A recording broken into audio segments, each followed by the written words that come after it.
3, 4, 5, 6, 7.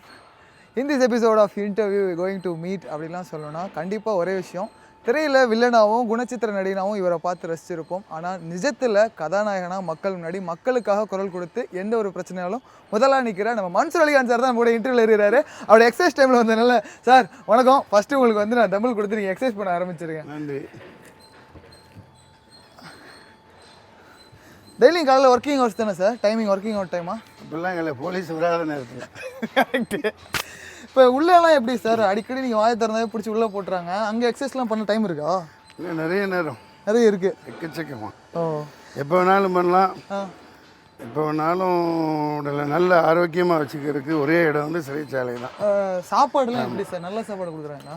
அதெல்லாம் சிறை ரகசியம் சொல்லக்கூடாது. சொல்லக்கூடாதுன்னு சொல்லிட்டாங்க. ஆமாம் ஆமாம், அல்ல சொல்லக்கூடாதுன்னு இல்லை, ஆ, அதனால் மற்றவங்க பாதிப்பாங்க. ஆ, ஆமாம், எல்லாம் விஷயம் இருக்கு இல்லையா. கண்டிப்பாக கண்டிப்பாக. சிறைத்துறை நல்லா அந்த சைலேந்திர பாபுன்னு சிறைத்துறைக்கு போட்டிருந்தப்ப அவர் பண்ண சீர்திருத்தங்கள்னால ரொம்ப அற்புதமாக இருக்குது. உணவகங்கள்லாம் ஒரு உணவில் கல் இல்லை, ஆ, மற்றது ஒன்றும் இல்லை, நல்லபடியாக கொடுக்குறாங்க. யோகாவெல்லாம் பண்ண டைம் கொடுத்தாங்களா? யோகா தினம் மாதிரி உள்ளதாக இருந்தீங்க. யோகா தினத்தில் நான் 3 மணி நேரம் பண்ணேன். ஓகே யோகா தினம் கூப்பிட்டு போனாங்க. ஓகே. உள்ளே பார்த்தேன், அதில் இந்த பக்கம் பெருசாக 6க்கு 6 பேனர். அவர் வெளியே இருந்திருந்தால் என்ன டிராஃபிக் ராமசாமி கேஸ் போட்டிருப்பார். அதில் ஜக்கி வாசுதேவ் ஒரு 6க்கு 6 கட் அவுட்டும், நம்ம அன்னை கோவணத்தை கட்டிட்டு ஒருத்தர் குதிப்பார் பாபா ராம்தேவ், அவர் கட் அவுட்டும் இருக்குது. அதுக்கு முன்னாடி பண்ணிகிட்டு இருந்தாங்க. அப்புறம் அது இப்படி சொல்லி கொடுத்துட்டு இருந்தாங்க. இதை கற்றுக்கிறதுக்கு அங்கே எதுக்கு போவானே, அதுதான் பன்னீர்செல்வம் மற்ற அமைச்சர்கள்லாம் அம்மா முன்னாடி போட்டுட்டு இருப்பாங்களே. ஸோ அது கும்பிடு போகிறதுக்கு தான் சொல்லித்தர்றாங்க போல் அப்படின்ட்டு நான் வெளியிலேயே அந்த சிறை காவலர்கள்லாம் அந்த அட்டை தயாரிக்கிறாங்க, அது 2-3 எடுத்து போட்டு உட்காந்து நல்லா பண்ணிவிட்டு நான் வந்துட்டேன். என்னென்னா குற்றவாளி பல பேர் அங்கே இந்த மாதிரி குற்றம் செய்யாதவங்க உள்ளே போகிறாங்க. அங்கே என்னென்னா உள்ளே இருக்க வேண்டியவங்க உள்ளே படமாக இருந்து சொல்லி கொடுத்துட்ருக்காங்க கைதிகளுக்கு. ஒரு 500-600 யானைகள் சாவ காரணமாக இருந்தவர், பொண்டாட்டி சாவடிச்சிட்டு வந்த ஒரு ஜக்கி வாசுதேவ் இன்னும் எஃப்ஐஆர் இருக்குது. அவர் பொண்ணை பற்றி கேட்காத, என் பொண்ணை கேட்காத, கேள்வி கேட்காதன்ட்டு அவர் கல்யாணம் பண்ணி கொடுத்துட்டு மற்ற பொண்ணுங்களுக்கு மொட்டையடிச்சு உட்கார வச்சுட்ருக்கார். இதை அவர் இப்போ சொல்லணுன்னு இல்லை, பல விஷயங்கள்லேயே இப்போ 8 வழிச்சாலைன்னு கேள்வி கேட்டிருக்காங்க. ஏன்னா இது நான் கேட்டிருந்தா விட்டுருப்பாங்களா? அதுக்கு அவர் என்ன பதில் சொல்லியிருக்காருன்னா, ஏன் கட்ட வண்டியிலையா போவீங்க அப்படின்ட்டுருக்கார். எவ்வளோ ஆணவம், எவ்வளோ கொழுப்பு. அப்போ இதிலேருந்தே அவர் எவ்வளோ ஆணவம் மிக்கவர்னு தெரியுதுல்ல. என்ன மாதிரி ஆட்கள் ஆட்சியில் இருக்காங்க, இதை கண்டிக்கணுமா இல்லையா? நான் கண்டிப்பாக இதில் முக்கியமான வரைகள் என்னன்னா, உங்களை சேலத்துலேருந்து தேடி வந்து போலீஸ் கைது பண்ணுறாங்க.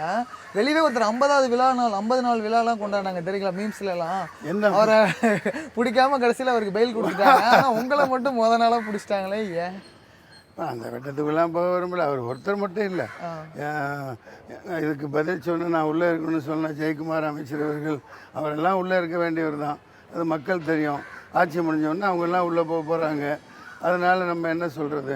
அதே மாதிரி ஜெயிலேருந்து வெளியே வந்தோடனே முதல்ல பாட்டு பாடினீங்க, அதுவும் அந்த முத்துமணி சாலை பாட்டு. வெளிச்சாலை பணம் லட்டு லட்டா பொட்டா லட்டு லட்டா பணம் கிடைக்கும், எடப்பாடி குடும்பத்துக்கு கொத்து கொத்தா துட்டு கிடைக்கும், காடு மலை ஏறி எல்லாம் ஆறு குளம் வயலு எல்லாம் நாசமா போயிருமே, நாடு சுடுகடாயிருமே,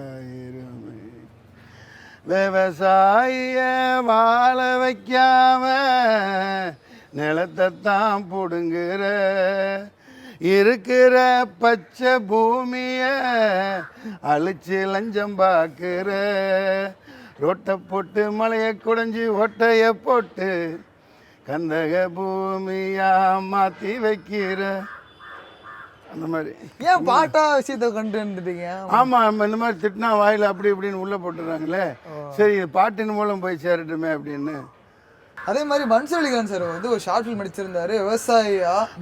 பூதாளம்னு ஒரு குழந்தை ஜுலைகா என் பசங்களை வச்சுட்டு தான் நடிக்க வச்சு. இப்போ அதில் ஒரு லைன் இருக்கும், பூமி விவசாயத்தை காப்பாற்றணும் அப்படின்ற ஒரு விஷயத்தை சொல்லியிருக்காங்க. இப்போ அதே வந்து நீங்கள் திரைத்துறையை தாண்டி வந்து நிஜத்துலேயும் அதுக்காக போராடிட்டு இருக்கீங்க. அதெல்லாம் போய் சேரல, நான் அது சரியாக சேர்த்தாமல் தவறு பண்ணிட்டேன். பூதாளம்னு இப்போவும் யூடியூப்பில் நீங்களாவது சொல்லுங்கள், மக்கள் பார்க்கட்டும். பூதாளம்னு தட்டினா யூடியூப்பில் வரும். 35 நிமிஷம் படம் எடுத்தேன். வெளிநாடுகளுக்கெல்லாம் அனுப்ப வச்சேன். யார் என்ன பண்ணாங்கன்னு தெரியல. 10 லட்ச ரூபாய்க்கு மேலே செலவு பண்ணி அதை செஞ்சேன். அதில் உறுதியாக இருக்கிறேன். இயற்கை விவசாயத்தை பேணி காக்கணும். தமிழ்நாட்டில் இந்த பூமி இந்த ஜீவராசிகள் அனைத்துக்கும் சொந்தம், இந்த ஆட்சியாளர்களுக்கு மட்டும் இல்லை. அதுதான் திருப்பி சொல்லுங்கள். ஐபிஎல் போட்டியிலையும் அப்படிதான் அந்த போராட்டத்தில் கலந்துட்டதுனால உங்களை அப்பயும் அரெஸ்ட் பண்ணாங்க. இல்லை, ஐபிஎல்ல கலக்கலை. நான் இப்போ ட்ரீட்மெண்ட்டில் இருந்தேன், கிட்னி ட்ரீட்மெண்ட்டில் இருந்தேன். ஏசி மணி அவர்கள் யூராலஜிஸ்ட் பண்ணியிருந்தாங்க. கலந்துக்க முடியலன்னு இருக்கையில் இவர் கைது பண்ணுறதா தகவல் வந்தது. பாரதி ராஜா இவங்க மற்ற மீர் சீமான் எல்லாத்தையும். அதுக்காக போய் தடுத்து போராட்டம் பண்ணேன். அப்போ கைது பண்ணாங்க. இப்போ அந்த உள்ள ஜெயில் அனுபவம் என்னென்ன கற்றுக் கொடுத்தது உங்களுக்கு, அதை சொல்லுங்கள். இது இப்போ 26 வருஷமாக சிறையில் இருக்காங்க. தவறாக ஜோடிக்கப்பட்டு உள்ள ராஜீவ்காந்தின்னு அவங்களெல்லாம் வெளியே வரணும். அவர்களோட தியாகங்களுக்கு அவங்களோட அர்ப்பணிப்புக்கு கால் தூசி கூட இல்லை. வஉசி அவர்கள் 40 வருஷம் தண்டனை கொடுத்தோன்னே, ஏன்னா 2 கப்பல் வாங்கி விட்டு குறைஞ்ச விலையில் விட்டார் இலங்கைக்கும் இதுக்கும். அது 40 வருஷம்னா அவர் அண்ணனே தீர்ப்பு கேட்டு செத்தே போயிருக்கார். பைத்தியம் முடிச்சு செத்து போயிட்டார். அப்புறம் போய் லண்டனில் போராடி 4 வருஷம் ஆக்குனாங்க. அங்கே செக்கிலுக்கு வச்சாங்க, சாட்டையில் அடிக்க வச்சாங்க, கம்பு இரும்பு சங்கிலி போட்டு கையில் இப்படிலாம் மாட்டி குடும்பப்படுத்தியிருக்காங்க. அதெல்லாம் ஒப்பு நோக்கையில் இது ஒன்றுமே இல்லை. அதனால் அதை ஒரு சுமையாக நினைக்கல. இந்த தமிழ்நாட்டை மீட்கிறதுக்காக ஆட்சியாளர்கள் இவர்களுடைய அழிச்சாட்டியத்தை நிறுத்துறதுக்காக இந்த மாதிரி 1000 முறை சிலை செய்ய தயாராக இருக்கேன். சார் இதில் வந்து பார்த்தீங்கன்னா சில வரைபடங்கள்லாம் இருக்குது. அதை பார்த்தாலும் உங்களுக்கு என்ன தோணுதோ டக்குன்னு சொல்லிடணும். ஓகேவா? ஒரே வரி. ஆமாம். ஃபஸ்ட்டு வரைபடமாக ஒரு குட்டையில் உறும் 2 மட்டைகள். சொத்து என்று அவர்கள் தமிழகத்தில் சொத்து என்று சேர்த்து கொண்டிருப்பதே அவர்களுக்கு பொழப்பு. தமிழக மக்கள் செத்து மடிகிறார்கள். இவர்கள் சொத்துக்கள் மீது ஆசையாக இருக்கிறார்கள். நெக்ஸ்ட், மோதியா இந்த லேடியா அப்படின்னு அம்மா பிரச்சாரத்தில் கேட்டாங்க. இந்த மிகப்பெரிய ஆளுமையில் இருந்தவங்களே தோக்கடிச்சு காட்டினாங்க. அவங்கள மறைமுகமாக தீர்த்து கட்டிட்டு இன்றைக்கி கொல்லைப்புற வழியாக மறைஞ்சிருந்து ஆட்சி செய்து கொண்டிருக்கும் ஒரு மாமனிதர். அப்போ நேரடியாக ஆட்சி வந்து செனகோமனில் தான் நடக்குதுன்றீங்க தமிழ்நாட்டில். இதெல்லாம் என்னங்க கேள்வி? ஒரு சீட்டு ஜெயிக்க முடியாத இடத்துல இப்படி ஆட்சி நடத்திட்டு இருக்காங்க. நான் என்னத்தை சொல்கிறது? இல்லை, இந்த பொறியியல் வல்லுனர் 8 வழிச்சாலையை அருமையாக போட்டு முடிப்பார். நான் அவரிடம் வைக்கும் கேள்வி, இந்த 8 வழிச்சாலை மூலம் எத்தனை லட்சம் பேருக்கு வேலை கிடைக்கும், அதனால் எத்தனை நன்மைகள் விளையும், எவ்வளவு பூமி செழிப்படையும், விவசாயம் செழிப்படையுமா, இதை வெளிப்படுத்துங்க. இன்னொன்று, நம்ம தமிழ்நாடு அரசே அதை போடணும். தேவைப்படும் பட்சத்தில் நாங்களே கல் மண்ணு சுமக்கிறோம் அப்படின்னோம். அதனால் அவர் என்ன கைது பண்ணுறதுக்கு சட்டமன்றத்தில் நியாயம் சொன்னார். ஆனால் அமீரை ஏற்று பேசினாங்க. அத்தனை பேர் கெட்ட வார்த்தையில் ஆபாசமாக அடித்து கொல்ல போனாங்க. அவர் மேலே ஏன் சட்டம் பாயலை? அவர் இதுக்கு பதில் சொல்லட்டும். சொல்ல மாட்டார். அவர் பணத்துக்கு தான் வாயை திறப்பார். நெக்ஸ்ட், இதில் 10,000 கோடி பட்ஜெட்டு சொல்லியிருக்காங்க.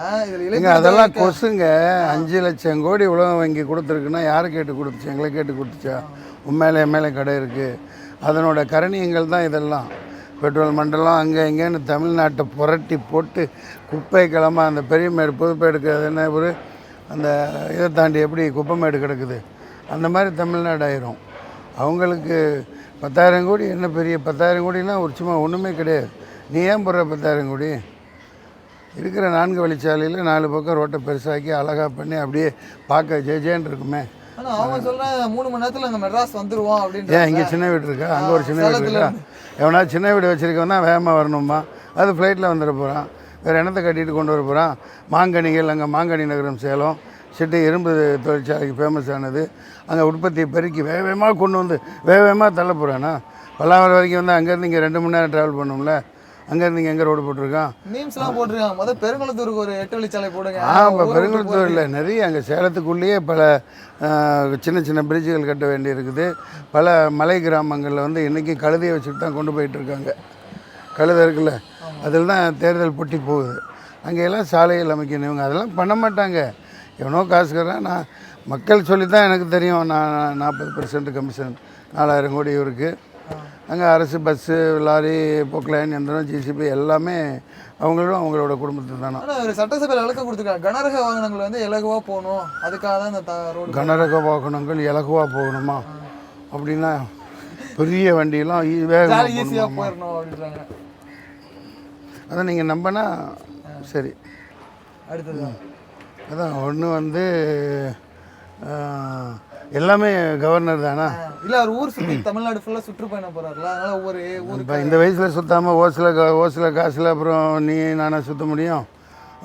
கல்லூரி பெண்கள் எல்லாம் நிறைய அணிவகுத்து எல்லாம் பண்ணி கொடுக்கறதுக்கு பல பேராசிரியர்கள் இருக்காங்க. நிர்மலா தேவினால் சைனஸ் சொல்லப்பட்டவர், அக்யூஸ் நம்பர் 1 வச்சு உள்ள சிறையில் இருக்க வேண்டியவர். அவரே ஆணையம் அமைக்கிறார், பூணையம் அமைக்கிறார். தமிழ்நாடு அரசுக்கு என்ன அதிகாரம் இருக்குன்னு தெரியல. அவர் முதல்வராக இவர் முதல்வரான்னு தெரியல. அவர் மேலே பழியணுன்னா உடனே அரை மணி நேரத்தில் போலீஸ் படையை அனுப்பிச்சு அவன் போலீஸ் ஃபோனை பிடுங்கி அதெல்லாம் அழிச்சிட்டாங்க. எவ்வளோ பெரிய தவறு. அப்போவே இவர் தவறு செஞ்சுருக்கார். இவருக்காக தான் அந்த பெண்கள் எல்லாம் பேசியிருக்காங்கன்ற மாதிரி தெரியுதா இல்லையா? நான் சொல்லலை, எல்லாம் வாட்ஸ்அப்பில் வருது. அப்போவே அந்த பொண்ணு ஒத்துக்கிச்சு, அந்த அம்மா நிர்மலா தேவியா, இது நான் தான் பேசுனேன்னு. அதை மீறி குரல் பதிவு, குரல் மாதிரின்னு 3 மாதம் அலைய வச்சு அதுக்கு பெப்சி, கோக்கு, முட்டைப்பூச்சி, கரப்பாம்பூச்சி மருந்து எல்லாம் கொடுத்தா குரல் இப்படி தான் பேசுவோம். கடைசி நான் இல்லைம்பாங்க. ஆமாம், நான் இப்போயே சொல்லிடுறேன். அது ஏன் குரல் இல்லை, அந்த மாதிரி சொல்லிடுச்சு, டாக்டர் சொல்லிட்டாரு, இல்லை இன்ஜினியர் சொல்லிட்டாருன்றவாங்க.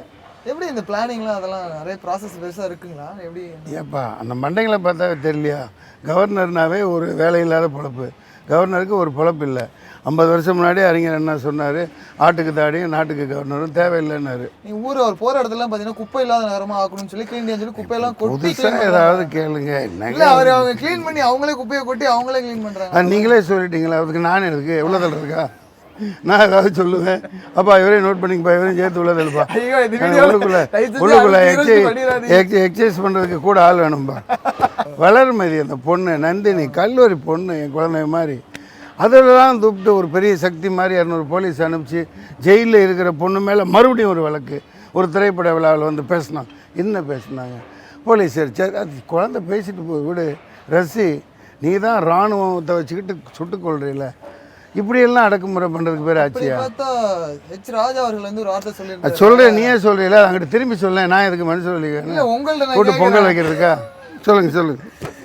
ராஜா அவர்கள் வந்து சிலைகள் உடைக்கப்படும் சொல்லி வார்த்தையை அட்மின் போட்டதா சொல்லி நீக்கிட்டேன்னு சொல்றாரு. சார், எல்லாமே தண்டிக்கப்பட வேண்டியவர்கள், அவங்க தான் உள்ளே வைக்கணும்.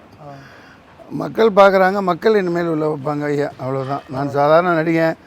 இந்த மாதிரி கைதுன்னு பண்ணுறதுனால எனக்கு பொழப்பு வராது. என் குடும்பத்தை நான் நடிக்க போய் தான் காப்பாற்றிட்டு இருக்கேன். இப்போ எந்த பட ப்ரொடியூசர் என்ன போட போகிறேன்னு தெரியல. அதனால் என் பொழப்பு கெடுக்கிறதுக்காக இப்படி பண்ணுறாங்க. அவர் செய்த தவறுங்கிறது காலம் பதில் சொல்லும். மக்கள் ஓட்டு போட்டு தீர்மானிப்பாங்க. அடுத்ததா ஐயோ, அவெல்லாம் பெரிய மனுஷங்கப்பா. அவங்களெல்லாம் ஆள பிறந்தவங்க, வாழ பிறந்தவங்க. நாங்கள்லாம் சமூக விரோதிகள், நாங்கள்லாம் டெரரிஸ்ட்டு, நாங்கள்லாம் எல்டிடிஇ, நாங்கள்லாம் என்னென்னப்பா இருக்குது மாவோயிஸ்ட்டு, இந்த மாதிரி நாங்கள்லாம் தீவிரவாதிகள்.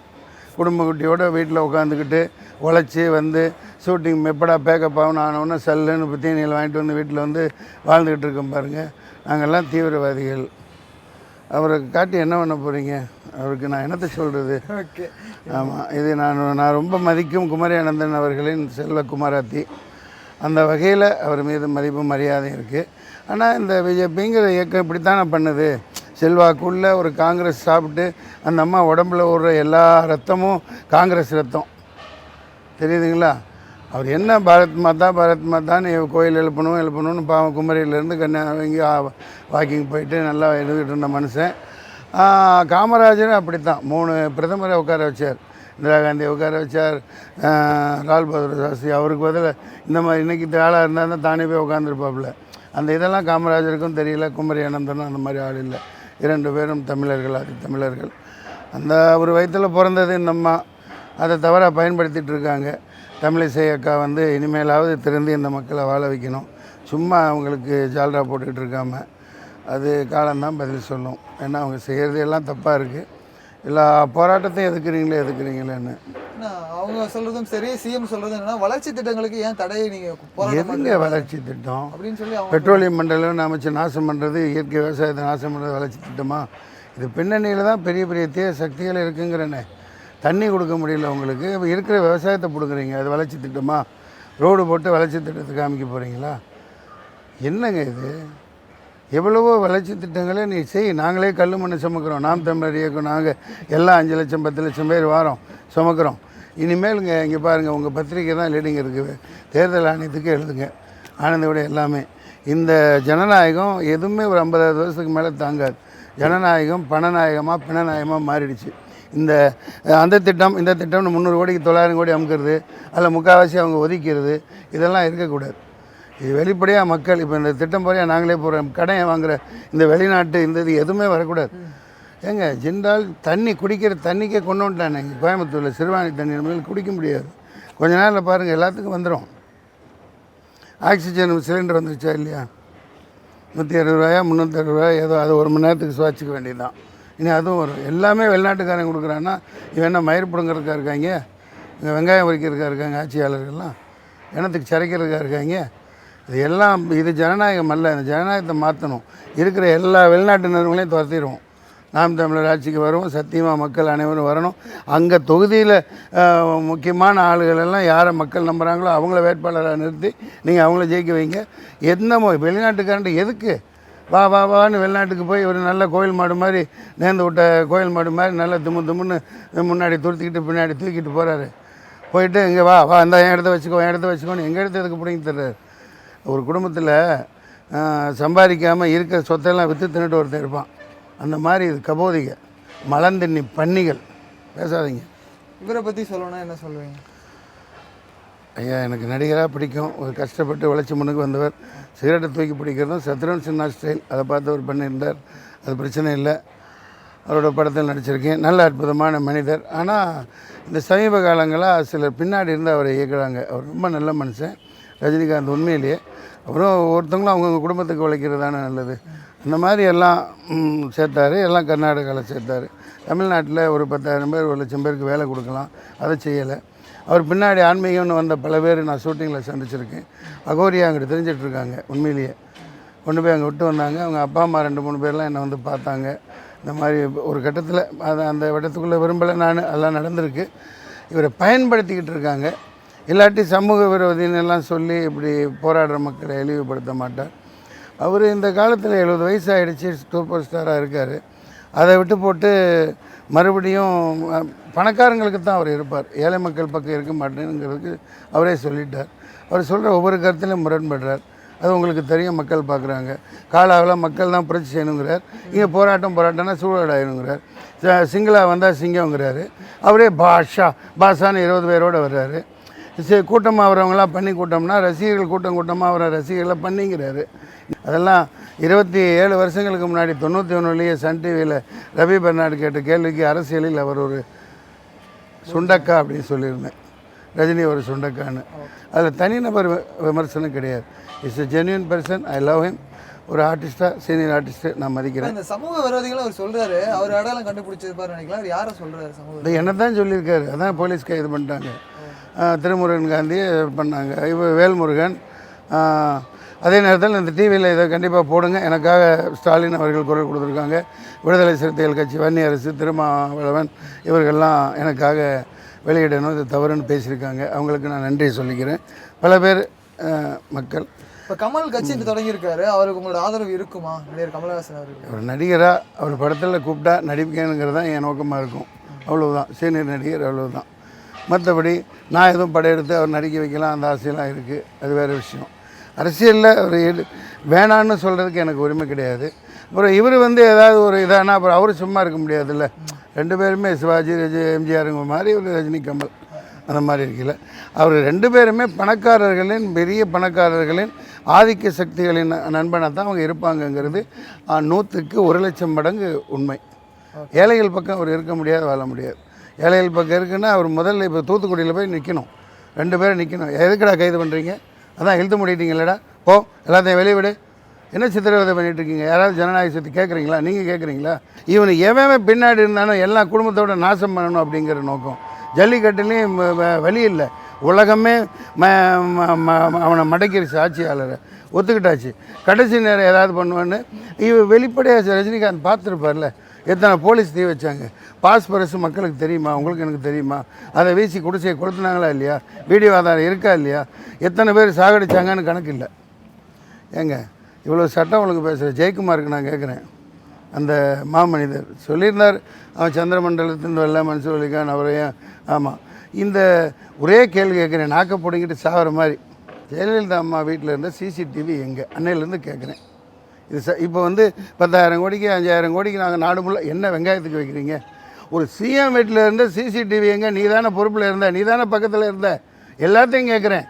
சிசிடிவியை பிடுங்கியிருக்கே, அது ஏன்? அது முதல்ல அவனுக்கு உள்ளத்தில். இப்போ என் வீட்டில் நீங்கள் ஒப்படைக்கிறீங்க, இந்த சனா விட்டு போகிறீங்க, என் குழந்தை கூட படிக்குது 6 மாதம் பார்த்துக்கன்னு, நாளைக்கு ஏதாவது ஒன்று பண்ணிவிட்டு இங்கே சிசிடிவிலாம் பிடிங்கிருந்தேன்னா விட்டுருப்பீங்களா? போட்டு முட்டி தள்ளி நான் ஷூட் பண்ணி சாப்பிடுச்சிருக்க மாட்டீங்க. இது எவ்வளோ பெரிய விஷயம், இதை போய் சேர வைக்கணுமா இல்லையா? ஏங்க ஒரு சிஎம் வீட்டில் இருந்த சிசிடிவி எங்கேங்க? ஜார்ஜி அத்தனை பிளாக் கேட்டு அத்தனை இது அத்தனை செக்யூரிட்டிங்கெலாம் எங்கே போனாங்க? இதை நீங்கள் அன்னையிலேருந்து கேட்டுட்டு அன்னையிலேருந்து கேட்குறேங்க. வாயில் வாழை தார வச்சுட்டு இருக்காங்க, வாழைப்பழம் கூட இல்லை, வாழை தார வச்சுக்கிறான். பதில் சொல்லுங்கடா முட்டாப்பேல. இதுலேருந்து இவனுக்கு எவ்வளோ கபோதிங்க, பிணந்தின்னி கழுகுங்க. ஷடா. சினிமாவில் வந்து இப்போ உங்களுக்கு கடமான் பாறை படங்கள் எந்த அளவில் இருக்குது? அது முடிய போகுது வரும். அது மோசமான படம் யாரும் பார்க்காதீங்க, அவ்வளோதான். மோசமான படம் அவ்வளோதான். என் பையனை ஹீரோவாக்கினேன், ஏதோ பண்ணேன், டைரக்ஷன் பண்ணியிருக்கேன், அது வரும். நான் வந்து இது மோசமான படம் பார்க்க வேணாங்கன்னு சொல்லுவேன். அது என்னோட ஒரு, ஏன்னா நாம் தமிழரில் இருக்குது, இது என்ன இப்படி, அவ்வளவுதான். அது ஒரு கதை, அது ஒரு அமைப்பு, அவ்வளோதான். சக்கச்சவந்தமான படத்தில் நடிச்சிட்டு இருக்கீங்க. ஸோ என்ன மாதிரியான ரோல் நீங்கள் பண்ண போகிறீங்க? இல்லை அதெல்லாம் நான் சொல்லவே மாட்டேன். வேணவே வேணாம்பா. மணிரத்னம் படம் நான் கதை சொன்னாங்க எல்லாம், ஆனால் நான் அது என்ன சொன்னாங்க நானும் ஏற்றுக்கல. ஸ்பாட்டில் என்ன சொன்னாரோ அது செஞ்சேன். அவர் நடிப்பில் நடித்தது அற்புதமாக இருந்தது. ஆமாம், முக்கியமா உங்க வீட்ல இன்னொரு குட்டி ஹீரோ உருவாயிட்டு இருக்காரு. மீரா ஆமா இருக்கானே. ஸ்பீச் செம்மயா. ஆமா பயங்கர வாடா வாடா. ஹாய் ஜாங்கிரி ஓடியா. ஓடியா. மீரா நாம் இல்ல அலிகான் கஜினி சினிமா நேம். வாடா. ஆமா இவன் வந்து ஜாங்கீர். இவன் தான் ஆங்கிலேயனை உள்ள விட்டவன். எல்லாமே அரசன் பேரை வச்சுட்டேன். பெரிய துக்ளக்கு 38 ஆண்டுகள் ஆண்டவன் இந்தியாவை. அவன் கோமாளி அரசுன்னு விஜயகாந்த் சொன்னார். இருந்துட்டு போட்டோம் அப்படின்னு சொன்னேன் நான். அதை விட கோமாளித்தனமாக கேவலமாக ஆண்டுகிட்டு இருக்காங்க. அவன் மக்களை நாசம் பண்ண வைக்கல. சிறையில் போனால் எல்லாம் இவனை தான் கேட்குறாங்க. சார் உங்கள் பையன் பின்னிட்டான் சார், பின்னிட்டான். மொட்டை மாடியில் உட்காந்து 5 நிமிஷம் எழுதி கொடுத்தேன், நல்லா பேசுவான். இனிமேல் ரெடி ஆகிட்டான். ஆமாம் அடுத்து அலிகான் சாரை பார்க்கலாம். கேப்டன் விஜயகாந்த் வந்து பார்த்தீங்கன்னா உங்களுக்கு வந்து அந்த முதல் படத்துல வாய்ப்பு கொடுத்தவரும் அவரு தான். ஸோ அந்த படத்தை அவர் மிகச்சிறந்த மனிதர், அற்புதமான மனிதர், சினிமாவுக்கு கிடைச்ச வரப்பிரசாதம். அரசியலில் எழுத்துட்டு போய் அவங்க கூட இருக்கிறவங்க தவறு பண்ணிட்டாங்கன்னு தான் சொல்லுவேன். என்னை போன்ற சரத்குமார், நான், ரோஜா, செல்வமணி இப்படி நிறைய பேர் வர்றதுக்கு காரணமாக இருந்தவர். மற்ற ஹீரோவெல்லாம் பார்த்தீங்கன்னா வெறும் ஹீரோயினி மட்டும்தான் இன்ட்ரடியூஸ் பண்ணுவாங்க. இவர் தொழில்நுட்ப கலைஞர்கள், சண்டை காட்சி நபர், எடிட்டர், டைரக்டர், ஆக்டர், இந்த மாதிரி நிறைய பேர் அறிமுகப்படுத்தினவர். ராஜாபாதர் திரு 14 பெரிய ஹிஸ்ட்ரியாக இருக்குது. 100கணக்கான பேர் உதவி இயக்குனர்லாம் அங்கங்கே வேலை வாய்ப்பு தேடிட்டு அங்கே போய் சாப்பிடுவாங்க காலையில் மத்தியானம். சிறந்த மனிதர், அவர் நீடூழி வாழணும். நாம் தமிழருக்கு எதிர்காலம் எப்படி இருக்கு மட்டும் சொல்லுங்கள் சார். அரசியல் சார் இங்கே எதிர்காலம் இல்லை, அவங்க தான் சொல்கிறாங்கல்ல, அவர் கருத்தியல் எடுத்து வச்சுருக்காங்க. நீங்கள்லாம் அதை கொண்டு சேருங்க, 2 பக்கம் வாங்கி பாருங்கள். சொல்கிறது 100க்கு 100 உண்மையாக சரியாக நடக்குமா நடக்காதா? நிச்சயமாக நடக்கும், மிக விரைவில் வருவோம். அதாவது மற்ற மொழி பாருங்கள், இங்கே வந்து 12 நெடுங்காலமாக தெலுங்கு மலையாளம் பேசுகிறவங்களுக்காக எதிரி கிடையாது. இப்போ கர்நாடகாவில் எப்படி ஒரு தமிழன் கூட அங்கே வர முடியல. ஆனால் ஓட்டு யாருக்கு போடுறான்? அந்த மன்னன் மைந்தனுக்கு தான் போடுறான். அந்த மாதிரி இந்த மண்ணை நேசித்தா தான் இங்கே உள்ளவங்க எல்லாத்துக்கும் வாழ முடியும், எல்லாத்தையும் வாழ வைக்க முடியும். அதை புரிஞ்சுக்கணும். நாங்கள் தமிழ்லேருந்து வந்து பிரிச்சுட்டு போகிறது, இந்தியாவிலேருந்து பிரிக்கிற அந்த நோக்கம்லாம் கிடையாது. எனக்கு தெரியும் அவங்க இதான் சொல்கிறாங்கன்னு. அதாவது யுனைடெட் ஸ்டேட் ஆஃப் இந்தியாவாக அது இருக்கணும். எங்கள் உரிமையை 100க்கு 100 நாங்கள் மீட்டெடுப்போம். எங்கள் உரிமையில் தலையிடுறதுக்கு யாருக்குமே அதிகாரம் கிடையாது. எய்ம்ஸ் ஹாஸ்பிட்டலே இவங்க 4 வருஷமாக ஒன்றுமே கட்டலை. இது போய் பாருங்கள், சும்மா சொல்லிகிட்டே தான் இருக்காங்களாம். எய்ம்ஸ் ஹாஸ்பிட்டலே ஒரு இராணுவ நடவடிக்கையாக அது தவறாக தான் போகுங்கிறேன். தமிழ்நாடு எல்லாத்துலேயும் முன்னேறி இருக்குது. ஹாஸ்பிட்டலில், டாக்டருங்களில் எல்லாத்துலேயுமே தமிழ்நாடு முன்னேறி இருக்குது. இங்கே எய்ம்ஸ் ஹாஸ்பிட்டல் தேவையில்லை. அதன் மூலம் 100க்கு 100 எல்லாத்துக்கும் ஃப்ரீ ட்ரீட்மெண்ட் சொல்லுங்கள், எய்ம்ஸ் கொண்டாங்க. அதான் சொல்ல முடியுமா அவங்க? நிச்சயமாக அவங்க வட ஆதிக்கம், அவங்க ஆதிக்கம், இராணுவ ஆதிக்கம் இவங்க தான் இருக்க போகுது. தமிழை வெளியே தான் நிற்க போகிறோம். அதனால் இப்போயே உஷாராக்கிங்க, அது தேவையில்லை. நான் சொல்கிறேன், சொல்லிக்கானே சொல்கிறேன். அது வந்து ஏன்னா அதில் திட்டமிட்ட சரியாக இருக்குது. ஏன்னா அங்கே தான் அப்துல் கலாம் சாகடிக்கப்பட்டார். அதில் தான் கேரளாவில் ஒரு மினிஸ்டர் செத்துட்டார். அங்கே உள்ளே கொண்டு போய் தான் செத்தாங்க. அவர் சொந்த பொண்ணு டாக்டர், அந்த அம்மாவே உள்ளே விடலை. அப்புறம் என்ன எய்ம்ஸ் ஹாஸ்பிட்டல் அங்கேயே அந்த கதினா தமிழ்நாட்டில் நாளைக்கு என்ன நடக்கும்? தமிழ்நாட்டில் தான் இப்போ ஹிந்தி பேசுகிறதுலாம் பேசணும் அப்படின்னு சொல்லி அதெல்லாம் கிடையாது. தமிழ் தேவைப்பட்டவன் கற்றுக்குவேன். நான் ஹிந்தி கற்றுக்கிட்டேன், மராட்டி கற்றுக்கிட்டேன், உருது கற்றுக்கிட்டேன். அங்கே போய் பேசுவேன், இங்கேயும் பேசுவேன். தேவைப்படையில் கற்றுக்கலாம். நீங்கள் மேலே திணிக்கவெல்லாம் கூடாது. என் அம்மா யார் என்னை பெற்றாங்களோ அவங்க தான் எனக்கு அம்மா. Super sir. இப்போ வீடு பார்த்தீங்கன்னா ஃபுல்லாக கார், இத்தனை கார் இருக்குது. இத்தனை கார் ஒன்றும் இல்லைங்க. அது வந்து மனுஷன் மாதிரி நினைக்கிறேன். அந்த சும்மா இருக்குது 55 ஆல் 5 ஓகே. கந்தசாமியிலேருந்து நான் அதில் இன்பமான என்னுடைய நாட்களை கழிச்சிருக்கேன். அது அங்கத்தினர் மாதிரி விற்கிறதுக்கு மனசு இல்லை. அதனால் அப்பப்போ ஏதாவது செஞ்சு ஒரு நாள் அங்கங்கே ஓட்டிகிட்டு போவோம். ஒவ்வொரு கார் படி ஒரு ஹிஸ்ட்ரி இருக்குது. ஹிஸ்ட்ரி இல்லை, இப்போ ஒன்றா பழகிற மாதிரி கூட்டு போயிருக்கோம். வண்டியில் சந்தோஷமாக இருந்திருக்கிறோம். அதனால் அதை கொடுக்க விரும்பலை. அதனால் அங்கங்கே நிற்கிது. பழைய டொயோட்டா மாதிரி ஒரு நிற்கிது. அதான் அந்த மாதிரி விஷயங்கள். இது குழந்தைகள பசங்களுக்குன்னு வாங்கினேன். எல்லாம் பெரிய பசங்க ஆகிட்டாங்க. 10ஆம் போயிடுச்சு இடம். என்ன பண்ணுறது அப்படியே நிற்கிது. முக்கிய மனசு வரல. மனசே அதை விற்று என்ன பண்ண போகிறோம். சரி, அதை அப்படியே பயன்படுத்து. இப்போ நிறைய பேர் போலீஸாக நடிச்சிட்டு இருக்கிறீங்க. அதுலேயும் அது சிங்கம் 3ல பார்த்தீங்கன்னா சிங்கத்தில் நல்ல போலீஸ், மற்றலாம் பேட் போலீஸ். மற்றதெல்லாம் போலீஸ் இல்லை. பட் ஆனால் இப்போ இருக்கிற போலீஸ் பற்றி ஒரே வார்த்தை ஏதாவது சொல்லுவாங்க. காவலர்களை நல்ல கேள்வி நீங்கள் கேட்டீங்க. அதாவது காவலர்களை ஸ்காட்லாண்ட் யார்டுக்கு அடுத்த நிலைன்னு சொல்லப்பட்ட காவல்துறையை வந்து இந்த எடப்பாடி அரசாங்கமும் மோடி அரசாங்கத்தின் நிர்பந்தத்தினால கடைநிலைக்கு தள்ளிட்டாங்க. ஏவலர்களாக மக்களை சுட்டுக்கொள்கிற அளவுக்கானவங்களா. உதாரணத்துக்கு பாருங்களேன், காவல்துறையில் சேரணுங்கிறவன்னா இவரை பார்த்துட்டு, சிவாஜியை பார்த்துட்டு, ரஜினிகாந்த் 3 மாநிலத்தில் பார்த்துட்டு, விஜயகாந்தை பார்த்துட்டு தான் ஒரு எல்லா இளைஞர்களும் நிற்கிறாங்க. இப்போ எல்லா இளைஞரும் எனக்கே அந்த துப்பாக்கி சூடுக்கப்புறம் துப்பாக்கி பார்த்தா எனக்கு வெறுப்பாக இருக்குது. துப்பாக்கி கொடுத்தா கூட நடிப்பேன்னு எனக்கு ஒரு எதுக்கு அந்த துப்பாக்கி மனுஷனை சுடுற துப்பாக்கின்னு எனக்கு வெறுப்பு வருது. அவ்வளோ கேவலமாக. உதாரணத்துக்கு ஒன்றே ஒன்று சொல்லுங்கள், 70 வயசு மூதாட்டியை 100 போலீஸ் வச்சு தரத்தன்னு இழுத்துட்டு போயிட்டு அந்த அம்மா இடத்த ஆக்கிரமிக்க பேர் ஜனநாயகமாக அதுக்காக ஓட்டு போட்டாங்க. காவலர்களை தானே பயன்படுத்துகிறீங்க. இந்த காவல்துறை இல்லாமல் எடப்பாடியும் ஜெயக்குமாரும் போய் சாதாரணமாக பினராயி விஜயனை நான் 100க்கு 1000 மடங்கு அவருக்கு சல்யூட் பண்ணுறேன். அந்த மாதிரி தமிழ்நாட்டிலே கொண்டு வருவோம். ஒரு போலீஸு ஒரு சின்ன செக்யூரிட்டி கூட இல்லாமல் தொகுதிக்கு போகணும், சேவை பண்ணணும். இவர் போட்டோம். 8 வழிச்சாலை போடுறாருல, மக்கள் நன்மைக்கு தானே போடுறாரு. ஒரு போலீஸ் கூட இருக்கக்கூடாது. ஓட்டு கேட்க வரையில் போலீஸ் வச்சுட்டா வந்தீங்க. காவல்துறை அரசாங்கமே சொன்னாலும் நியாயம் என்ன இருக்குன்னு பார்த்து செயல்படுற மாதிரி ஒரு சூழ்நிலை வரணும். நாம் தமிழர் ஆட்சியின் மூலம் அது வரும். அடுத்த தமிழக முதல்வர் ஒரே ஒரு வார்த்தையில் சொல்லி முடிச்சிருக்காங்க. அடுத்த தமிழ் முதல்வர் யாராக இருப்பார்? மக்கள் தேர்ந்தெடுக்கும் சிறந்த மனிதர் இருக்கலாம். செந்தமிழன் சீமானாவும் இருக்கலாம். இருக்க வைப்போம். இன்னும் அதை விட அர்ப்பணிப்பு அதிகமாக செய்யக்கூடிய மனிதர்களும் ஒருங்கிணைஞ்சு வரலாம். எல்லாருமே ஒருங்கிணையணும். சுழற்சி முறையில் இருக்கலாம். திருமாவளவன் இருக்கலாம், திருமுருகன் காந்தி இருக்கலாம், டிராஃபிக் ராமசாமி இருக்கலாம். ஏன் இருக்கக்கூடாது? இந்த மண்ணை நேசித்து போராடி அதிகமாக சிறை சென்ற பல நெடுமாறன் இருக்கலாம். இந்த மாதிரி நிறைய பேர் இருக்கலாம். தமிழனாக இருக்கணும். தமிழ் மண்ணை நேசிக்கிற, இயற்கை விவசாயம் உற்பத்தியை பெருக்கிற அவ்வளோ வசதி வாய்ப்பு இருக்குங்க. என்னால் இப்போ 3 வருஷமாக காஞ்சி கிடக்கு பூமி. இந்த மண் உடனே ஒரு 100 தடுப்பணை கட்டிட்டு இப்போ மழை பெஞ்சோன்னா தண்ணியை நிப்பாட்டலாம். கேரளாவில் ஒரு 2-3 இடத்துல கட்டினா போதும், தண்ணி இங்கே உபரியாக வரும். நம்ம அடித்து விற்கலாம். இவங்கெல்லாம் முட்டாள்தனம் பண்ணுறாங்க. சினிமா ஜிஎஸ்டி வரி மட்டும் இப்போ இருக்குது. அதனால் சினிமா பெரிய அளவில் பாதிக்கப்படுது. யாரும் தேட்டருக்கு அதிகமாக படம் பார்க்கறது இல்லை. அது ஒன்று உங்களுக்கு எப்படி அதை ஃபீல் பண்ணுறது? ரொம்ப வருத்தமாக இருக்குது. இந்த ஜிஎஸ்டி பாரபட்சமானது. அதே மோடி அங்கே எடுத்தார்ல, இப்போவும் எடுப்போம். நாங்கள்லாம் வந்தால் ஜிஎஸ்டியெல்லாம் தூக்கிடுவோம். எப்படி சந்திரபாபு நாயுடு அங்கே தூக்கிட்டார்ல, அந்த மாதிரி தான். உங்களுக்கு எதுவும் வேணாம், எங்கள்கிட்ட வந்து எதுவும் வாங்கி அதை பார்த்துக்கலாம். அவ்வளோதான். நன்றி வணக்கம். நன்றி வணக்கம்.